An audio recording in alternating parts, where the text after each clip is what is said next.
So we got some news for Kevin Durant, involving his social media beef with actor Michael Rapaport.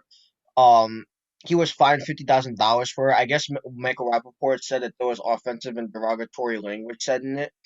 He described it as threatening language, anti-gay, and mis misogynistic slurs. I most likely butchered that word. I'm sorry if I did. Misogynistic. Misogynistic. Misogynistic. Thank you. So I was close. I was close.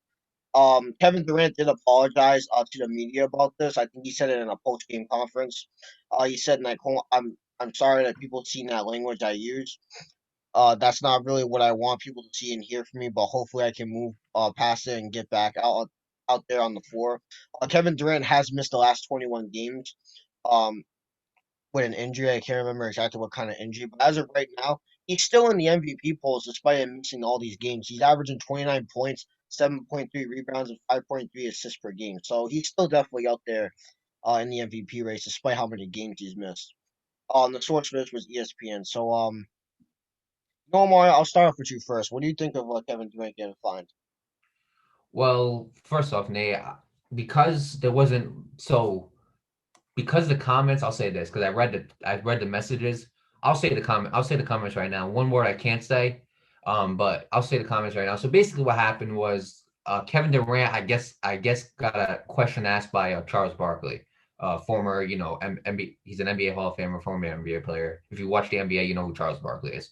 He got asked a question, and Michael Rapaport told Kevin Durant to stop crying because it seemed like Kevin Durant was like, or he told Kevin Durant, like, if you didn't want to do the interview, you shouldn't have done it or whatever, because he looked like he was about to cry on TV. And Kevin Durant basically called him the B word. And then he said, tell your daddy Chuck to like rephrase the question, right?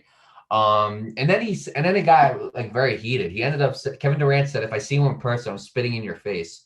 And like, honestly, like, it is threatening that is threatening. Technically, it is threatening. If I were to go be like, yo, Nate, if I come to your house, I'm gonna spit in your face. That's definitely threatening someone. I'm threatening to spit in your face. So basically, that's what the whole like messages were basically about. It was these two arguing. Michael Rapaport even did a video on it. He said the whole situation got out of hand. It was blown out of proportion. It shouldn't have got to that level. So they both realized, like, like, we both overstepped our boundaries. Are they friends? No, they're not friends, but they do realize that they overstepped their boundary. And Kevin Durant has been known to like argue with a bunch of people. Okay, Kevin Durant has been known to do that. All right. Personally, looking at these, Nate, um, I understand. I understand. I agree that the NBA should fine him 50K. I do. But at the end of the day, it gets to the point where, like, us as sports analysts or sports media, we end up saying stuff about certain athletes, and then the athletes will come back at us, and they have a right to, because they're doing, well, without the athletes, name me and you don't do this, you know. Without the athletes, me and you have nothing to talk about. Okay. Without the athletes, me and you are sitting on our beds, you know and whenever we talk about an athlete, or whenever we like kind of criticize, like whenever like we try to like talk about like an athlete, like critique it, like whenever we give, like, we like who we can't see this guy doing this, we say it, but we do realize our role is, look, we couldn't do it neither. When we predict a fight, and we say, like, for instance, when we predict a fight, Nate, right, and we say this guy just isn't fast enough to beat this guy, right? Or he's just not fast enough. His hands aren't strong enough. Obviously, we know our hands aren't faster than his. And obviously, we know our hands ain't stronger than his, right? Why? Because they do this. Obviously, their technique's better. If we say, like, I can't see this dude locking up this guy. Obviously, we couldn't lock him up neither. That's not our job. Our job is to talk about it. And so, with that being said, we know, me and you, Nate, when we talk, we know our boundaries. We know that we can't do what these athletes do.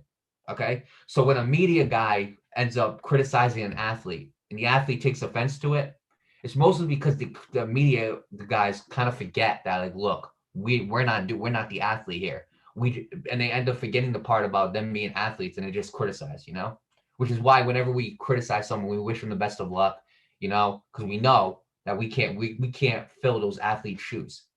It's as simple as that. We can only talk about it from what we view. So I understand why Kevin Durant got. I understand why Kevin Durant got upset. I understand why Michael Rapaport ended up getting even more upset over Kevin Durant's response. Absolutely, I understand it. Um, no doubt about it. Kevin Durant's one of the best basketball players out there right now when he's healthy. One of the most entertaining, in my opinion. Definitely a future Hall of Famer, first ballot Hall of Famer. Ain't no doubt about that. Um, so with that being said, I wish Kevin Durant the best of luck. Obviously, he learned from his decision, from the choice that he made. He said, "I'm sorry that people seen the language I used. It's not really what he wants people to like view him as." So obviously, he knows that what he did was wrong, and hopefully he can learn from this, and hopefully he can get back on the court. Because let me tell you something, when he's on the court, it's very entertaining. Yeah, absolutely. I'm glad both sides learn. Um, I'm glad both sides learn from their mistakes. I know Michael Rapaport has gotten into a lot of beefs with a lot of celebrities, so that's no surprise that he would be, Kevin Durant would be the next one on his hit list. Same thing with Kevin Durant. Kevin Durant likes to start a lot of social media beef too, or even be involved in it. But I gotta ask you, what's with athletes and getting in beefs lately? I couldn't tell you. First, it's, first, first it was the I remember when Trevor Bauer went to the Dodgers. He was actually supposed to finalize the deal with the Mets, but he ended up going to the Dodgers. He ended up getting into a beef with Noah Syndergaard on Instagram. I think it was on Instagram or something. And Randy Orton gets into a beef with Soldier Boy because Soldier Boy is something absolutely ridiculous. Which, by the way, dude, if I can find a video of that, I gotta put. I know we don't talk about WWE on here, but that has to be one of the funniest beefs I've ever seen, dude. It's so stupid that it's so. Soldier Boy has no idea what he's talking about. But look. I'll put a video down in the description down below because that has to be the funniest athlete celebrity beef I've seen so far. But this, like, yeah, you're absolutely right. The media sometimes forget what athletes have to go through to get to the point that they do. We put our health on the line. We put a lot of things on the line. We put our time with family on the line. We put so many things on the line to go out on the court, the rink, or the field, or whatever sport you play. you know, to do what we do, to make ourselves known, to make ourselves entertainers that make you want to watch the game. You understand what I'm saying? It's like a lot of people tend to forget, and that's why I always say, put some respect on the athlete's name. Because yeah, I mean, a lot of people in Hollywood they deserve their respect for putting their entertainment on TV, and that's true. A lot of the stunts that they do are very, very dangerous too. But athletes do the same thing. Well, sometimes athletes do it on a whole nother level. With the combat sports, football is a very dangerous sport. Basketball, even though it's not like heavy contact like football and hockey, you know, the injuries in that sport are very gruesome too. Same thing with baseball. Even though it's not contact heavy like the other sports that I mentioned, the injuries in that sport are very, very gruesome. So you got a lot of people have to start respecting athletes for what we do.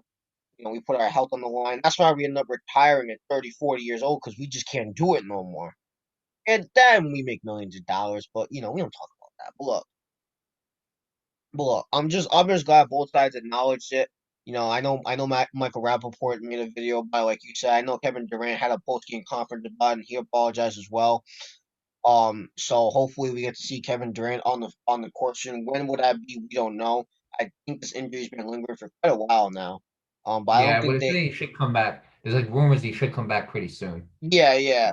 And when he So does, the dude's gonna absolutely blow up the league. I mean, the dude's still in the MVP conversation. He's missed a good chunk of the season. This right. dude's still in the MVP race. I mean, let's give this guy some damn credit. Like I know a lot of people called him a ring chaser when he went to Golden State, but let's be honest. Let me ask you a question: if you had the opportunity to go win a ring with a team that is going to guarantee you a ring, would you go there? Damn right you would.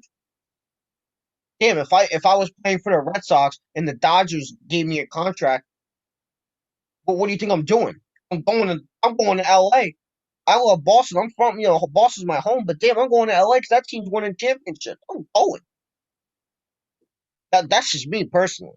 You know what I mean? So enough for calling Kevin Durant a ring chaser. All right? The dude did what he had to do.